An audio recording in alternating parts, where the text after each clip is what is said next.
I thought I might start by saying a little bit about the Margaret Beauford Institute, since many of you may not know what we are. We are the Catholic member of the Cambridge Theological Federation, an ecumenical partnership of 11 institutions. One of our central purposes is to resource women through our Catholic theology and practice courses, but we also provide theological education for women and men, both within and outside of the Catholic tradition. We offer a range of undergraduate and graduate courses in conjunction with both Anglia Ruskin University and also Cambridge University. In addition to our commitment to teaching, we have a growing research community. We are home to the Religious Life Institute and the Centre for Ecclesial Ethics. In addition, we currently have 2 funded research projects, 6 research fellows, 15 research associates, and 2 associate members. It is as research associate that Adrienne is part of the Margaret Beauford Institute, and we value her greatly. Her presence and contribution to the life and thought of the community is considerable, as is her always astute and considered input into discussion. We are delighted to celebrate Adrienne's publication with you all, in effect a launch for the paperback edition of the Philosophy of Susanne Langer, Embodied Meaning in Logic, Art and Feeling, which, by way of a plug, will be released on April 22nd at the very reasonable cost of £28.99. And further to this launch tonight, you will receive an email with some relevant links, one of which will be to Adrienne's book, so that you can buy it if you would like to. But before we move on to a virtual applause, so to say, I would like to issue a particularly warm welcome to Professor Lambert Zuidervaart and Professor Janet Martin Soskice, who will be speaking tonight. Also to Leonard Langer, the grandson of Susanne Langer.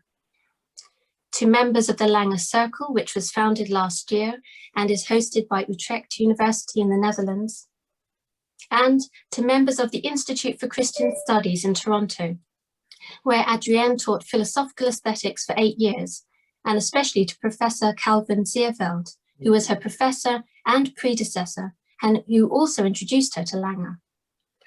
Adrienne will be teaching a 6-week summer course for the Institute of Christian Studies called Faith in Art, in June and July of this year.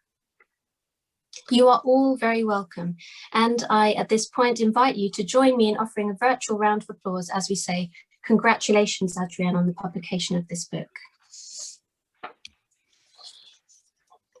Just so you know, the format of what follows will include an opportunity to hear a brief introduction to the book by Adrienne. This will be followed by a response from Lambert and Adrienne's brief response to this. We will then move to a conversation between Janet and Adrienne before opening to a general Q&A, where you will have the chance to ask any questions or offer any thoughts you might have. At this point, might I ask you, until this Q&A at the end, to mute yourselves so that there's no interference and so everyone can hear. That would be most grateful. And with that, let's begin. Adrienne Dengerink Chaplin studied philosophy, art history, musicology and violin in Amsterdam before moving to live and work in the UK. In addition to her work at the Institute for Christian Studies, she was also an adjunct faculty member of the Toronto School of Theology and also served as president of the Canadian Society for Aesthetics.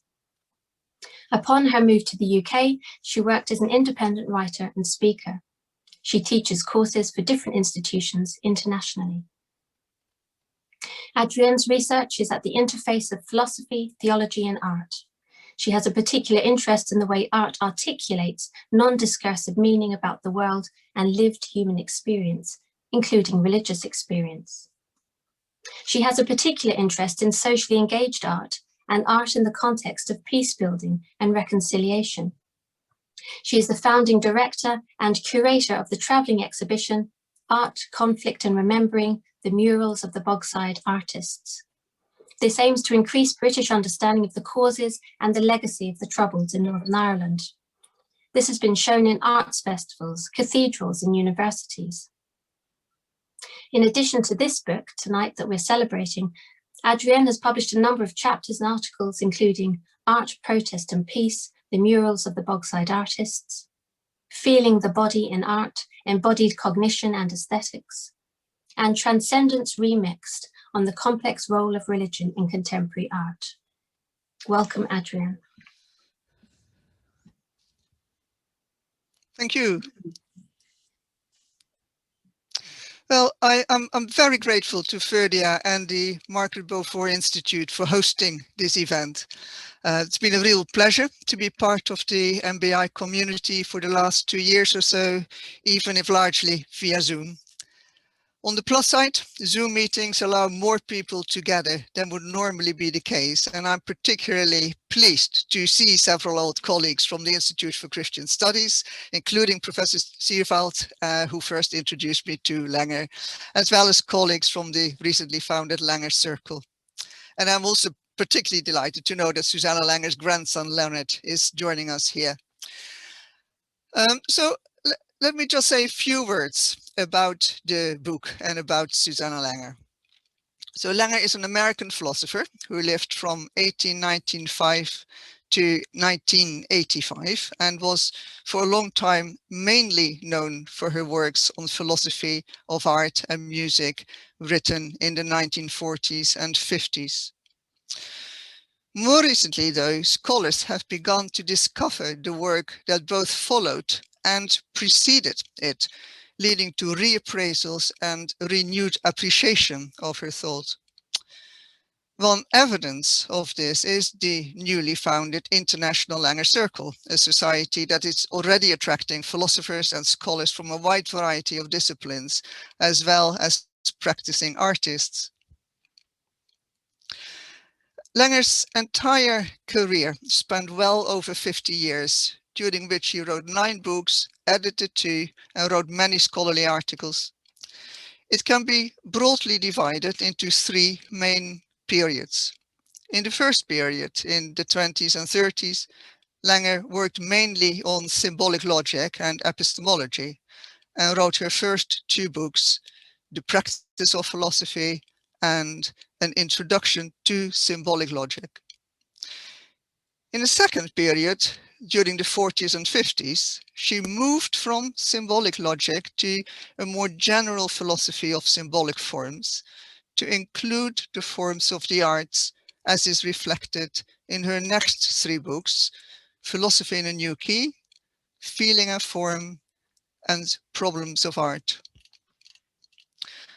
And in her final period, she embarked on an ambitious project that involved the development of a biologically based philosophy of mind and feeling, resulting in 4 other books, Philosophical Sketches, and most importantly, her trilogy, Mind, an Essay on Human Feeling, in the years 1967, 71, and her last book, 1982, just a couple of years before she died.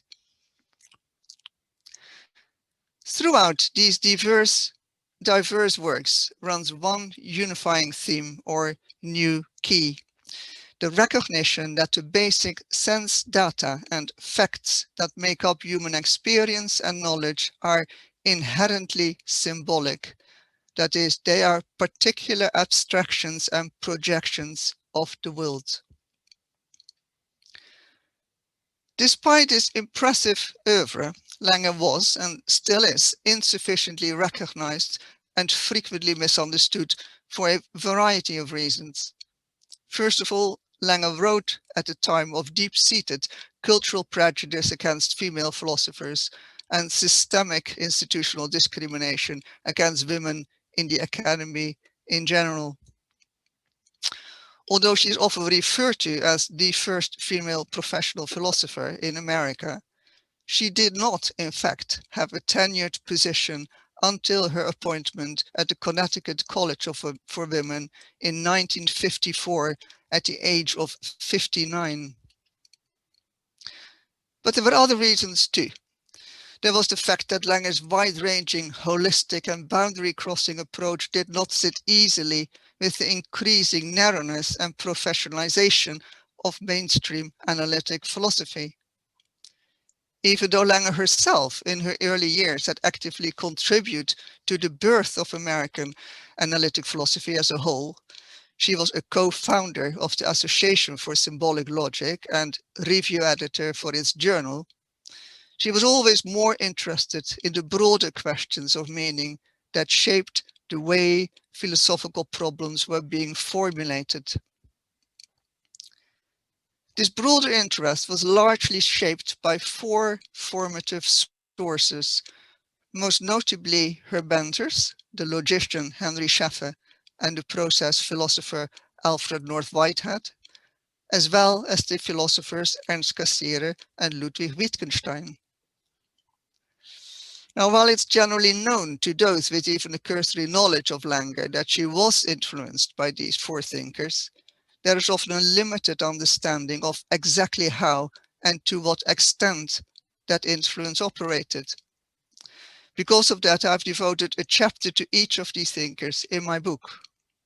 And a central argument is that, apart from a knowledge of these sources and their European roots, interpreters cannot adequately understand the radicality and the intellectual breadth of her achievements.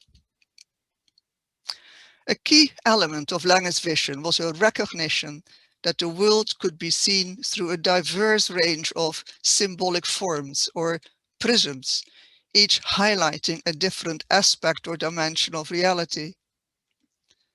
Symbolic forms for Langer are the result of conscious or subconscious abstractions of certain salient features of the world. Any one entity can be presented by a plurality of possible forms, each abstracting a different pattern or form. Such abstractions are not merely mental constructions, but are rooted in a reciprocal engagement between the body subject and its environment. And this process already starts at the level of perception. Perception, for Langer, is always perception of a symbolic form with an amorphous content. Langer's pluralistic epistemology seeks to do justice to the full depth and breadth of human experience and knowing of the world. One of her recurring themes and claims is that there is no such thing as the form of the real world. This means that science is not the only way reality can be described as it really is. This should prevent all forms of reductionism, or what Whitehead had called the fallacy of misplaced concreteness. That is, the error of taking one abstraction or description of the world for the world as a whole. Instead, everything is always perceived under some aspect. Unlike animals, humans engage with the world through a myriad of bodily-based, symbolically processed perceptions and conceptions that transcend and liberate them from their direct survival needs for food and shelter. This points to a more fundamental human need, the need to make sense of the world, that is, the need for human understanding, meaning, and orientation. This need is expressed in the mind's unceasing production of symbolic forms, from dreams and simple sensations to complex calculations and conceptual constructions that make up the universe of meaning. Langer's emphasis on embodied meaning anticipates philosophical critiques of Cartesian and other dichotomies between subject and object, mind and body, reason and feeling, and other such logocentrically freighted divides. Moreover, her highly developed non-dualist anthropology resonates deeply with a Hebrew understanding of the human creature as a unity of body, mind, and soul, and should serve as a valuable correction of a neo-Platonically inflected Gnostic denigrations of the body and the physical reality in general. Likewise, her highly developed philosophy of art provides a welcome resource for a theological aesthetics that does not couch art primarily in terms of its bridge-building role to a non-physical, transcendent reality, but as a means for the articulation of affective human experience in all its rich variety. To conclude, Langer may have been sidelined, overlooked and marginalized by many of her philosophical contemporaries, but now is the time to right this wrong by giving her the hearing she deserves and to instate her in the currently almost exclusively male canon of major 20th century philosophers. And I thank you very much for your attention. Thank you so much, Adrienne. I would now like to introduce Professor Lambert Zuidervaart. Lambert is Emeritus Professor of Philosophy at the Institute for Christian Studies, the University of Toronto, and the Toronto School of Theology. He's also a visiting scholar at Calvin University in Grand Rapids, Michigan. An internationally recognized expert in critical theory, especially the work of Theodore Adorno, and a leading systematic philosopher in the Reformational tradition, he is currently developing a new conception of truth for an allegedly post-truth society. His recent books include Truth in Husserl, Heidegger, and the Frankfurt School, and Religion, Truth, and Social Transformation. He has published extensively on aesthetics and social philosophy, and he has also written 2 literary memoirs to honor canine companions, Dog Kissed Tears, and the recently released To Sing Once More, Sorrow, Joy, and the Dog I Loved. Last month, a Festschrift celebrating Lambert's life and work appeared under the title Seeking Stillness, or The Sound of Wings. Both the memoirs and the Festschrift are published by Whitfenstock. Welcome, Lambert. Thank you so much. And thank you to everybody who's participating. It's wonderful to see so many faces from so many different places. And it's an honor to comment on Dr. Adrienne Dengerink Chaplin's new book. I've known Adrienne and her husband, Jonathan Chaplin, for more than 3 decades, including several years in the early aughts when the 3 of us were faculty colleagues at Toronto's Institute for Christian Studies. And already then, Dr. Dengerink Chaplin had in mind to complete a comprehensive study of Langer's philosophy. And now that study has come to splendid fruition.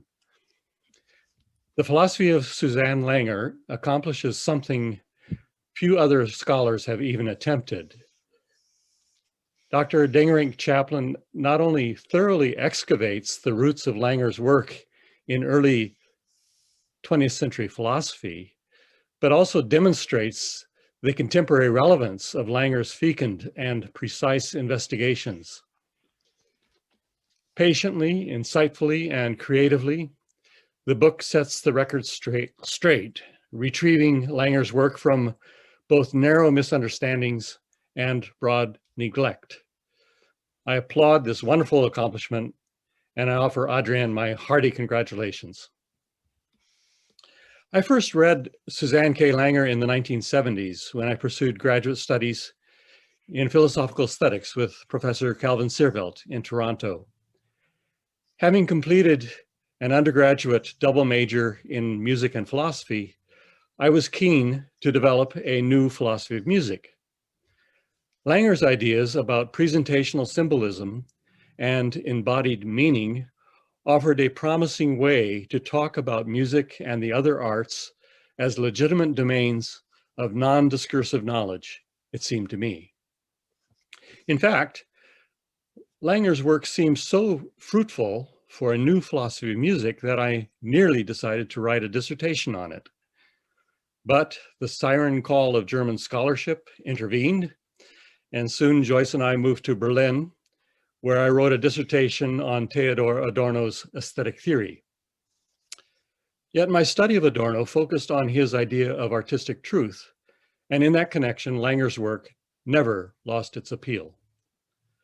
So I was pleased when 2 decades later, Adrienne Dengerink Chaplin, herself a student of Cal Seerveld and an accomplished musician, asked me to co-supervise her dissertation on Langer's cognitive aesthetics.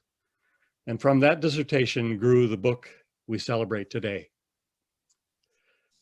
As the book shows, Langer's innovations in aesthetics, philosophical anthropology, and philosophy of mind stem from her early engagements with symbolic logic and philosophy of science.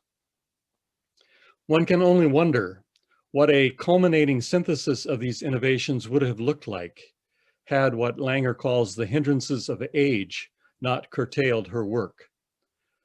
Would she have revisited her early reflections on logic, science, and the practice of philosophy? Would she have drawn extensive comparisons among different scientific fields or between scientific and non-scientific forms of knowledge? Would she have developed a comprehensive conception of knowledge, such that religion, the arts, and science are each legitimate and distinctive social domains of knowledge? We do not know. Nevertheless, these are the directions in which Langer's work points, as does the work of Cassirer and Whitehead before her. So does the tradition of Reformational philosophy, in which both Adrienne and I are trained. Moreover, pursuing these directions is, I think, urgently needed in a society where doubts about the legitimacy and importance of scientific knowledge feed into the worst forms of post-truth politics. Toward the end of her book, Dr. Dengerink Chaplin locates Langer's main contribution to philosophy in her holistic vision of human life in the world. Langer composed a large-scale philosophical symphony of interweaving themes, Adrienne says, themes held together by the mind's transformative power and the basic human need to pursue meaning. Yet such holism does not preclude diversity. Rather, it embraces diversity. The mind's transformative power works through a range of different prisms or symbolic forms, each highlighting different aspects or dimensions of reality, Dengerink Chaplin writes. And that means science is not the only legitimate and important domain of knowledge. I quote, Langer's philosophy thus allows for a fruitfully pluralistic epistemology that seeks to do justice to the full depth and breadth of human experience and knowing of the world, end of quote. In other words, Langer envisions a holistic pluralism with respect to knowledge. Worked out in sufficient detail, perhaps a theory of knowledge would relativize the emphasis on logic with which Langer's project began. It might also generate a more robust and variegated conception of truth than the one Langer seems to assume. Moreover, both relativizing logic and expanding the idea of truth would require us to revisit the conception of philosophical truth or propositional truth that since the time of Frege, Russell, and Wittgenstein, analytic philosophy has made central to epistemology and the philosophy of science. For if social domains like the arts and religion do provide knowledge and truth, what they provide is not scientific. And at least in the case of the arts, it is not even propositional. Because, like Langer, I am convinced that humans pursue meaning in diverse forms, and because, perhaps unlike Langer, I am also convinced that some of these forms, including the arts and religion, are forms of knowledge and truth, I have proposed that we distinguish propositional truth from both pre-propositional and post-propositional truth. Then, based on that distinction, we can ask what kind of truth best characterizes different social domains of knowledge, including the arts and religion. My own conclusion is that as a social domain of knowledge, the arts primarily provide us with pre-propositional knowledge and truth. Truth that, to use Langer's terminology, is articulate, but in principle is not dependent on linguistic formulation and thus also not dependent on the sorts of reference and predication that result in propositions like the cat is on the mat. Religion primarily provides us with post-propositional truth, truth that is not primarily expressed in propositions and arguments, but rather in the religious practices of ritual and storytelling, practices through which people discover and generate a meaning they can live by, and as needed, they can also articulate propositionally in teachings, doctrines, and creeds. The sciences, by contrast, do primarily provide us with propositional knowledge. Yet even there, the knowledge achieved and the truth pursued are quite different from ordinary propositional knowledge and truth.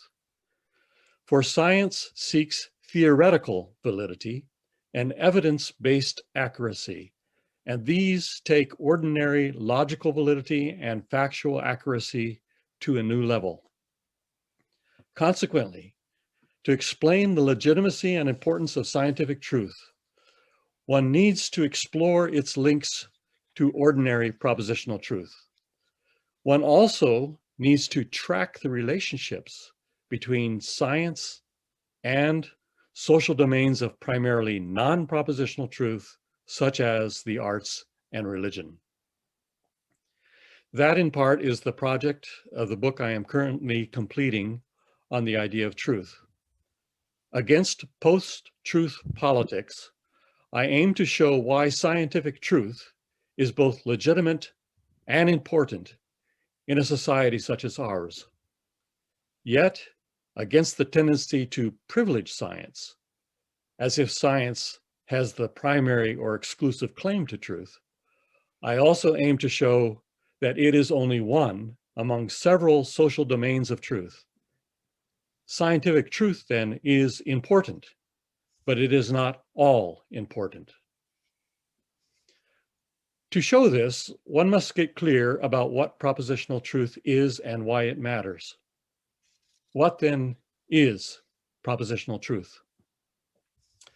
Unlike many philosophers who tie this notion to the status of sentences, statements, or beliefs, I situate it in a field of interrelations between human practices and the matters that lend themselves to our practices, what for convenience I label practical objects. Especially relevant in this field are the speech acts whereby, in communication with each other, we give descriptions, offer explanations, and make statements. As a group, I call these speech acts assertions. Propositions are the abstract content of what we assert to each other when we make assertions. When, for example, I tell you, today it is warm in Grand Rapids, Michigan, the proposition I have asserted is that the local weather is warm. What does it mean for such a proposition to be true? This is where the standard debates set in among correspondents, coherents, pragmatist, minimalist, deflationist, and other sorts of truth theories. What all of these theories either ignore or underemphasize, it seems to me, is how propositions arise within daily life practices and in interlinkage with practical objects. My own alternative is to say that practical objects offer themselves for our various practices, including the linguistic practices of reference and predication. Practical objects are, I say, predicatively available, such that we can make assertions about them. When this predicative availability aligns with another relevant way in which they offer themselves, and our assertions pick out this alignment, then our assertions are correct. So the correctness of assertions occurs in interlinkage with the predicative self-disclosure of practical objects. However, or moreover, the accuracy of propositions as the abstract content of our assertions arises from such interlinkage. At a minimum, propositional truth encompasses both the correctness of assertions and the accuracy of propositions. Yet, there is more to the truth of propositions than simple accuracy with respect to the objects of our assertions. For propositions must also align properly with each other in patterns of inference. And that is where logic becomes important for the truth of propositions. What I try to show in my longer discussions of this topic is that the truth of propositions cannot be reduced to either the accuracy of the insight they offer or the validity of the inferences they involve. Rather, both accuracy and inferential validity are required, and they are required in ways that interlink. The truth of propositions, then, involves a dynamic correlation between accurate insight and inferential validity. Achieving such valid insight is not insignificant. Without it, our lives and social institutions would quickly run amok. Yet there is more to truth than the truth of propositions, and one needs to envision this more in order to understand why, like scientific truth, propositional truth is important, but not all important. Let me suggest that the dynamic correlation between accurate insight and inferential validity offers a clue into what truth as a whole is like.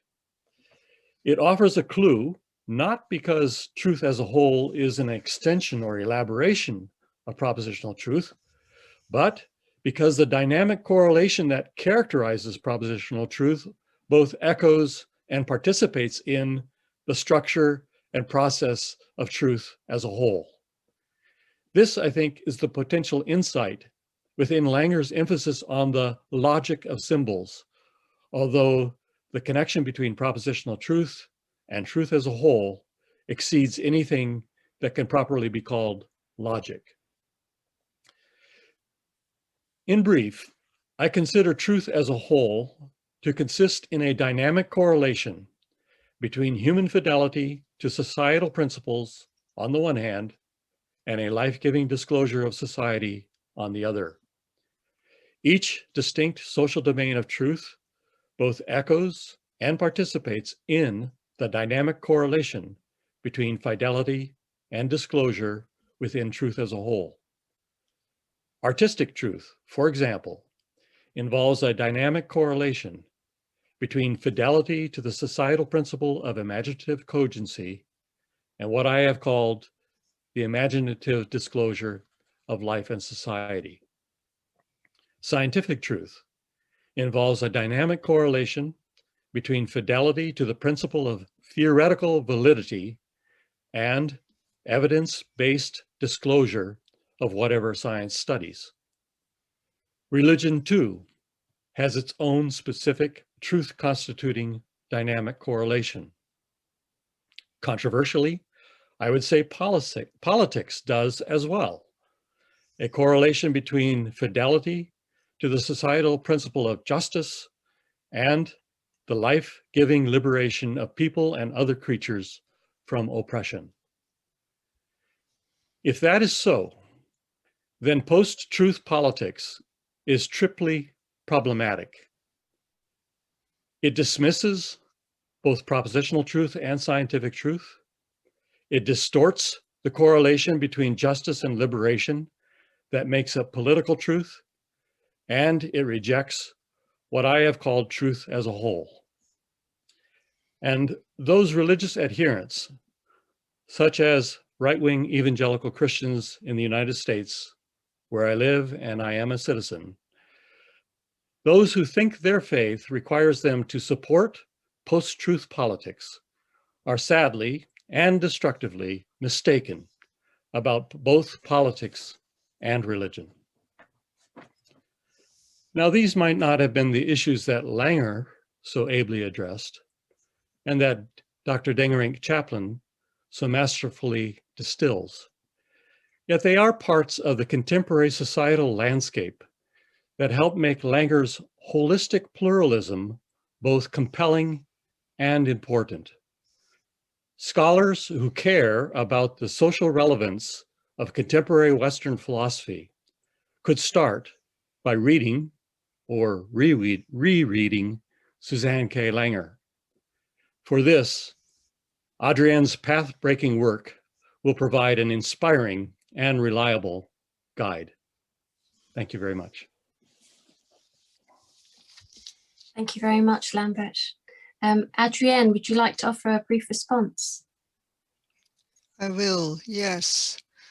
Thank you so much, Lambert, for your very thoughtful and stimulating response. I had the privilege of seeing your paper in advance, so I did write some comments down. First of all, it was good to be reminded of your early interest in Langer and the way she informed your philosophy of music you were working on at the time. And your question what Langer's metaphysics might have looked like were she not prevented from developing it through her old age and failing eyes is indeed tantalizing, as we are only left to guess by means of extrapolation. But it would be especially interesting to see if she would have extended her theory of myth into a more developed philosophy of religion. For Langer, the most important symbols are those that can serve as vehicles for the articulation of ultimate values and principles, which he refers to as the symbols of our Weltanschauung and Lebensanschauung, or world and life view. And she laments the loss of meaningful communal symbols that provide structure and orientation in life. Although she never developed a full-blown theory of truth, I think she would have been in full agreement with your comments on our current post-truth politics and culture. And thinking about, she might well have referred to certain populist slogans, such as "Make America Great Again" and "Brexit's Take Back Control," as some of the great post-truth myths of our time, not least because the modifications "make again" and "take back" hark back to an ideal mythical past. It was in this sense that Cassirer too referred to the political myth of German National Socialism in his book The Myth of the State in 1946, which at one stage he had hoped to work on with Langer.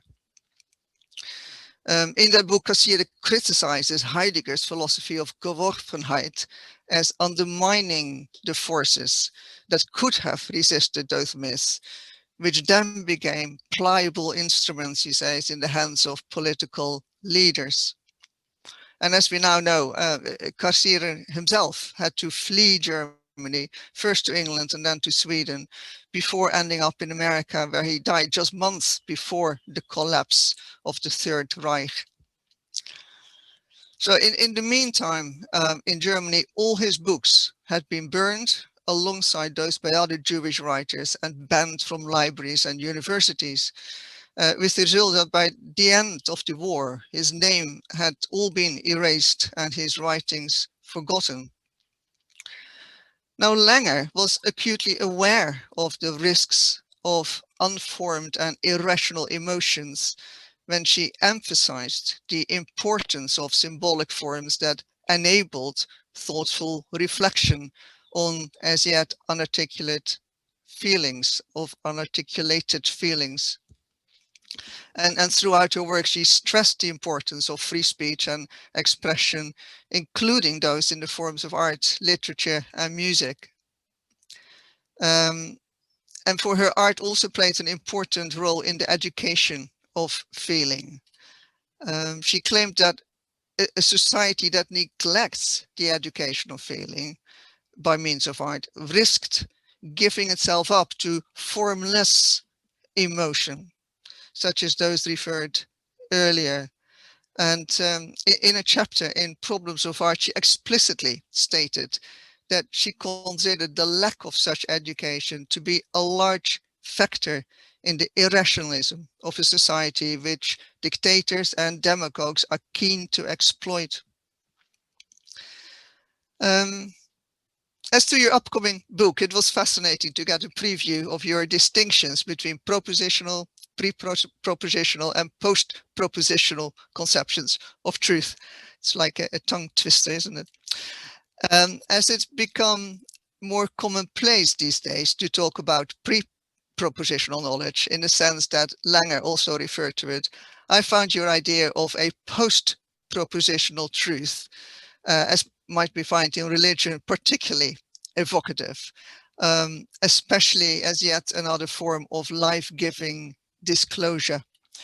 I've always valued your view of artistic truth as imaginative disclosure, in the way you develop that in your books, Artistic Truth and Art in Public.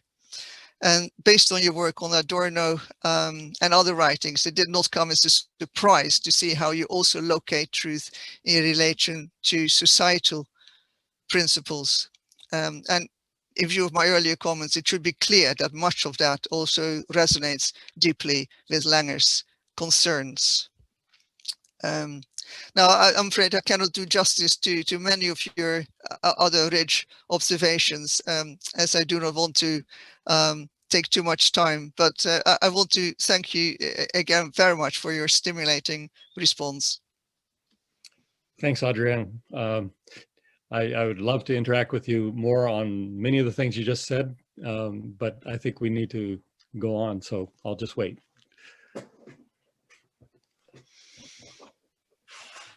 Thank you both. It's now my pleasure to introduce Janet Martin Soskice. Janet is the William K. Warren Distinguished Research Professor of Catholic Theology at Duke Divinity School. Prior to this, and for over 30 years, Janet was on the Faculty of Divinity at the University of Cambridge, where she is Professor Emerita of Philosophical Theology. She is a Fellow Emerita and past President of Jesus College, Cambridge. Janet is a past President of both the Catholic Theological Association of Great Britain and the Society for the Study of Theology, and has been a Eugene McCarthy Visiting Professor at the Gregorian University in Rome. Janet's work lies at the intersection of Christian theology and philosophy. She has been particularly interested in questions of method and the doctrine of God, religious language, metaphysics and epistemology, narrative and genre, doctrine of creation, women and religion, beauty and Western art, science and religion, and theological writing. Her present large project on naming God brings almost all of these together. Publications include Metaphor and Religious Language and The Kindness of God, and she is joint editor of Creation and the God of Abraham. Her book, Sisters of Sinai, How Two Lady Adventurers Discovered the Lost Gospels, was read as Book of the Week on BBC Radio 4 and was in the Best Book of the Year lists of the Washington Post and the Christian Science Monitor. Welcome, Janet. Thank you very much. And it's a great privilege and honor to be helping in this launch of Adrienne's wonderful book. It's a monumental achievement because, as Lambert has already indicated, she's provided both an introduction to a woman who's been described as the greatest unknown philosopher in American tradition. And at the same time, she's given a splendid contribution to the philosophy of Susanne Langer, an explanation at its deepest level across her lengthy career and even in a way into the future. I think we could speak of the evolution or growth of Langer's philosophy over this period, since her own thought had so much to do always with the human being as living, moving, feeling, and in short, as the title of the book reflects, embodied being. What is striking and that Adrienne brings out so brilliantly is the continuity of Langer's thought across the publishing career, beginning in the 30s and lasting through the 80s, beginning with symbolic logic and ending in a broader philosophical anthropology, and who knows where it would have gone. But it is for her work on aesthetics that she's perhaps best known, and as Adrienne suggests, often misunderstood. It seems at the outset her ambition was broader than aesthetics, and I don't want in any way to dismiss this. I'm very interested in aesthetics, but aesthetics was interesting to her as a staging post for a broader account of what it means to be human and meaning-making. So Adrienne delightfully cites the quip of the painter Barnett Newman that aesthetics for artists is like ornithology for birds, that is completely useless or irrelevant. And Adrienne says that while the remark may or may not have been aimed at Langer, it's one she would entirely have agreed with, because her objective was not to explain art to artists. They are doing it. They don't need it explained, but in the widest and deepest sense, to understand how it is we understand and how it is we know, and how the arts help point towards this. The artist is, in her view, deeply and entirely rational and logical, and provides a key in their work of art to what is most distinctly human as meaning makers. Now, Professor Zuidervaart, Professor Lambert, Zuidervaart, I'm sorry about massacring your name, obviously is interested in the musical aesthetics, but my own way into the book, and I must say that I didn't know much about Langer. I just knew her as a famous name who I should read. So I'm very, very grateful for this wonderful book. My own way in, and parallelism, is as a philosopher of language and as a woman philosopher who wrote a book on metaphor some decades after Langer was writing, but entering into many of the same prejudices in the philosophical community, which was still, in the time I was writing in the 70s and 80s, deeply hostile to women. So Langer had the mixed blessing and curse of starting out in philosophy when the Anglophone world particularly was dominated by the success of the new sciences, and indeed from a particular analytic bench, which has dominated it. And throughout her career, to give her great credit, she's been very interested in the sciences, but all of the scientists, and continued to be interested in logic. But the early days of what's called analytic philosophy was hostile in the extreme to any attempt to give cognitive value to what couldn't be expressed in what Lambert has just explained as propositional or mathematical form. So emotion, religion, aesthetics, this was all something philosophers shouldn't concern themselves with. Now, while Susanne Langer was completely at home in the world of formal logic and the Vienna Circle, writing her first books out of it, she obviously sensed early on this wasn't enough. There were realms of meaning that could be sensed and felt, rather. Autobiographically, I should say that my first year as a graduate student at Oxford coincided with the last teaching year of Professor A.J. Eyre, whose austere but influential little book, Language, Truth, and Logic, set the benchmark which ruled out religion, ethics, and emotions as completely unimportant for philosophical consideration amongst analytic philosophers of that time, and one could say for many of them subsequently. It was a very raw time, and since my own work was on language, philosophy of language, indeed that was what brought me to Oxford, but on questions of metaphor and religious language, I could not have felt more outre, for metaphor was not considered to be proper to philosophy of language. That's shifted a bit, and religion, of course, was beyond the pale. I might as well have been working on fairies at the bottom of the garden as far as hardcore analytic philosophers at Oxford were concerned. But things were breaking open and had broken open by the Wittgenstein, significant influences we've heard on Langer and his understanding of language within forms of life.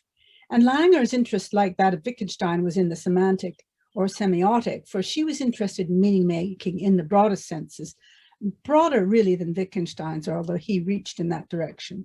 And in this, she benefited also from the work mentioned on Cassirer and the organic emphasis she found in Alfred North Whitehead.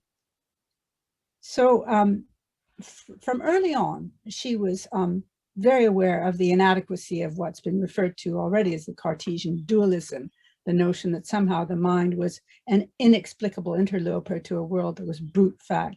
This, she felt, must be false.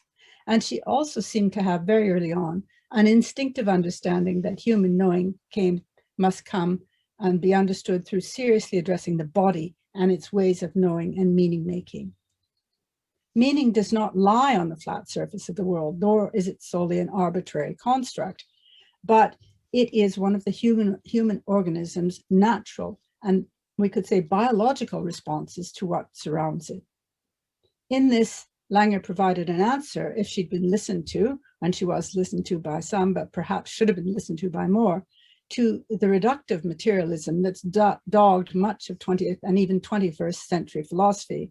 And she also, in a way, anticipated the discoveries of modern neuroscience. I know she can't be credited with anticipating the discoveries of modern neuroscience, but I think she would be so pleased with the way that modern neuroscience and biochemistry is disclosing the way the mind is linked all the way down in its structures, not only of our own life and of primitive life to the inanimate world, but to the materiality of world itself. So there are structures, that symbolic forms. You could think of the curving, the crashing of the waves, or the curving of a seashell to remind you of this, the curving of the seashell, the curving of galaxies in space. So to emphasize, while remaining close to science and apparently having really very little interest in metaphysics, as she understood it anyway, she was definitely not a physical reductionist. The world is indeed all there is, but as Adrienne says, mentality permeates every organic level. Mind does not need to be contrasted with matter, but mind is matter's glorious unfolding, a view that I don't think is hostile to Christian understanding of creation, by the way. Importantly, meaning and the semantic was not confined by Langer to words, and here I think she pressed far beyond many others. And I think it's her deep appreciation of the arts, music and other arts, that brought this out, and this I want to concentrate on. And Adrienne's brought this out wonderfully in her 9th chapter, Art is the Form of Feeling. So there's a wonderful Langer quote there. If music has any significance, it is semantic, not symptomatic. Music is not the cause or the cure of feelings, but their logical expression. Note that word logical. Music is not the expression of feelings, but their logical, not the cause of feelings, but their logical expression. Art, whether music, dance, sculpture, or even prose writing, is something that can't be said. I mean, it can't be said propositionally simply, if you're thinking of the poet's words, which is not to say it's irrational, nor, and this should be emphasized, particularly with some of the arts, is it the effulgence of emotion. This immediately spoke to me from my experience as someone who is married to a painter. The work of an artist is highly cerebral, but it is not propositional. And the same is true, of course, of composers and musicians and architects, and Langer includes poets and novelists. Art shows or displays what cannot be said, because otherwise, why didn't you just say it in propositional form? Cézanne's still life is not a copy or a representation of the original apple. It is the original. And painting sonatas have a logical form. And here, Langer, in her account of symbols, goes, as I've said, beyond Wittgenstein, who remained largely within language, to make a breakthrough to epistemology and philosophy of mind. And that's why I don't think she would mind being told that aesthetics is for artists as ornithology is for birds, because the interest was to see, by examining these things with all seriousness, the way in which the human propensity to art, high art, or what we call fine art, but also craft, decoration, even we could say the construction of making a garden, provide an insight to what it is to human beings as makers of meaning. In a way, and here's a question I want to put to Adrienne, the term feeling was a bit likely to mislead, because she does not mean here, when she talks about feeling, and art is involved with feeling, just emotions, and that's something that trips many people up, but rather anything that can be felt. We are sensory organisms, you might say. Taste, texture, mood, the response of the organism as a whole. And wonderful thing, as Adrienne points out, feeling for Langer is thus not a noun, but a verb. So she's not telling the artists how they do something or what they do, but or how they feel it is an emotional way, but really looking at the way we know anything at all. All art, and she might say this of all human meaning making, is abstraction. That is abstraction in the true form, in that it arises from the given of the world and in our knowing of that world through our bodies, or better, embodied meaning. Well, there's so much to say here. There's a way in which Langer's work seems to anticipate the number of theories of the phenomenologists, especially Merleau-Ponty, that I know Adrienne is particularly interested in, that she's a materialist, which is consonant with a lot of people's outlook in our world without being a reductionist. She anticipates a considerable current philosophical interest in panpsychism, this idea that intelligence goes all the way down, that we can't simply cut off and regard the human or the animal kingdom as the domain of intelligence and not think that somehow it goes all the way down. And as I've said, the compatibility with the work of recent neuroscience. Surely, to take this on, she would, in these days of concern about environmental issues and the Anthropocene impact, she would have emphasized our organic connection to the rest of created life. And had she gone in a theological direction, I hope it would have been to take these ideas of the idea that meaning goes all the way down in the direction of the fact that there's a creative word that undergirds the whole of the natural order, whether you think it's the humming of energy or whether in a Christian understanding you think it's the word through whom the whole world is made. But that was not something Susanne Langer came to. What she does do is she provides something that's profoundly integrating, and that's really needed in today's world, as others like Charles Taylor have highlighted. Although she distanced herself throughout, as did most of the philosophers of her time, from metaphysics, I cannot help but reach for words about her profound understanding of what it is to be a creature grounded in creation and to receive the whole of embodied being in which we're intimately involved as a gift. And one of her greatest contributions is to show a way through the disturbing sense of lack that pervades so much of modern thought, the weightlessness that perhaps contributes to what Lambert has outlined as the post-truth society, perhaps the last elements of the Cartesian legacy. And let me give you an example of this that I found in the philosopher Thomas Nagel, who's not a religious person, but nonetheless wrote an essay called Secular Philosophy and the Religious Temperament, where he's almost mourning, he feels such an evident lack of not being able to be religious, which he can't be, of course, because he feels he's an intelligent man and a philosopher. But he observes that the religions characteristically offer some understanding about the relationship of the individual life, the individual human life, to the universe as a whole. And then he asks, well, how can we do this in a secular world? How can you bring your individual life into your individual life, a recognition of your relation to the universe as a whole, whatever that might be? And then plangently, I think he says, is there a way to live in harmony with the universe and not just in it? I feel a lot of people in our time feel they just live in our universe, on top of it, as though they're getting a media feed somehow, or in some cosmic Zoom call, perhaps. But Susanne Langer completely understood, it seems to me, what it is to live with the universe and not in it. It is a profound integration of our embodiedness in the world that she's recovered. And although those of us like myself who are religious people might wish that she'd found it in a religious vein, it's wonderful that she can articulate this for people who don't find that way, because in the past, whether it was through Aristotelian or Neoplatonic forms, or whether it was from Christianity, people did feel themselves to be profoundly integrated with the world that is given, and we need very much to recover that now. So thank you very much, Adrienne, for a splendid book. Thank you to Susanne Langer for wonderful contributions, and long may the study of her flourish.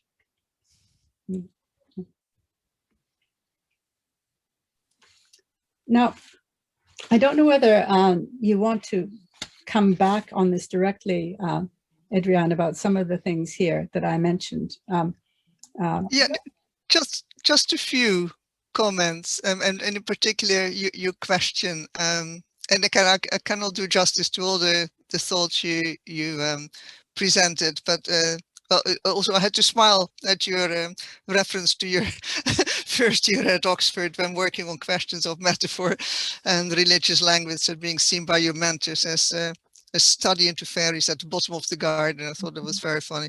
And in that respect, you perfectly understood what Langer would have been up against. And I was also interested to hear you refer to your husband, the painter, Oliver Soskice, and his confirmation as a practitioner that art is not merely a cathartic form of self-expression, but intellectually hard work. But can I just take up that question about the suitability of the term feeling, because that is quite important for what Langer is trying to convey, and whether she could have foreseen or should have foreseen that this term was bound to be misleading. And the short answer there is yes, she did foresee this. She is actually very aware of the precariousness of proper terminology, and continuously defines and redefines foundational key terms to make it clear what she means. And she also expects her reader to pay careful attention to these definitions. And there's actually a very interesting exchange of letters between her and the art critic Herbert Reed about her notion of feeling, because Reed queries the term because he says that most readers would associate it just with emotion and not with sensation. And Langer replies that she had not meant the book to be for most readers, but for professional philosophers who are trained or supposed to be trained to understand terms in the way that they are defined in the text. But then she raises actually the broader question of the general difficulty for all philosophers who seek to find names for new ideas and new concepts, and as they have to decide whether or not to use existing words and just explain their changed definitions, or invent new technical terms or neologisms, which can look both daunting and obscure, not to say pretentious. And so she herself prefers to use familiar words, but with the addition of explicit definitions for the purpose in which she employs them. So that still leaves the question, and we will still ask whether she came down on the right term, or whether there were better candidates to refer to that very, very broad notion of feeling, to include sensations that are felt as impacted from the outside, such as feeling a pinprick or bumping into something, or those that are felt as being generated from within, such as feeling depressed or creative or hopeful. So another candidate might have been realm of consciousness, but Langer felt that this was a deceptive figure of speech, because there was no such realm that might contain feelings or ideas, and she felt very strongly that most mind-body problems could be avoided if feeling was not seen as a substance, but in line with Whitehead as a process or a phase in an ongoing process of vital activity. And that's already why, as you mentioned, she preferred to look at the word feeling as a noun, as a verb, rather than as a noun. Again, perhaps in retrospect, the term awareness might have been better, or even lived experience, but again, she may not have liked the Deweyan associations with the term experience, because she wanted to distinguish herself. So in short, in answer to your question, there are no easy answers to it, other than that she was fully aware of the problem. In fact, William James struggled with the same problem when he thought for a generic term to refer to the mental states that combined bodily feelings to consciousness. And James rejected the term feeling because of its negative associations at his time of writing, and he settled on thinking. But of course, thinking for Langer would have been far too cerebral and too narrow. So yeah. Just to... You know, another thinker that I was reminded of who's deeply misunderstood is another Reform thinker is Schleiermacher. and his feeling of absolute dependence. It was Hegel just slated him for saying, now that's about emotion. A dog would be the best Christian, this kind of, and Schleiermacher didn't mean an emotion of absolute dependence. He meant understanding that the world is given, and we understand ourselves to be in a world. We find ourselves there, a world that we didn't create. And, you know, it's just, I'm sure that wasn't Langer's precedent, but there's something similar with her, that she's reaching for these border thoughts. But do you think that she would have taken more interest in the intelligence of animals if she'd lived longer? Because sometimes, well, yeah, go on.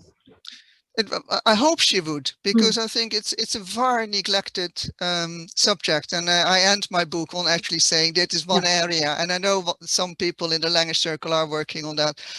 Is one of the areas where so much need to be done. I mean, I don't think we can understand human mentality unless we distinguish it, compare it with animal mentality, and she has some fascinating ideas about it, of course. I mean, she rejects any anthropomorphological thinking, but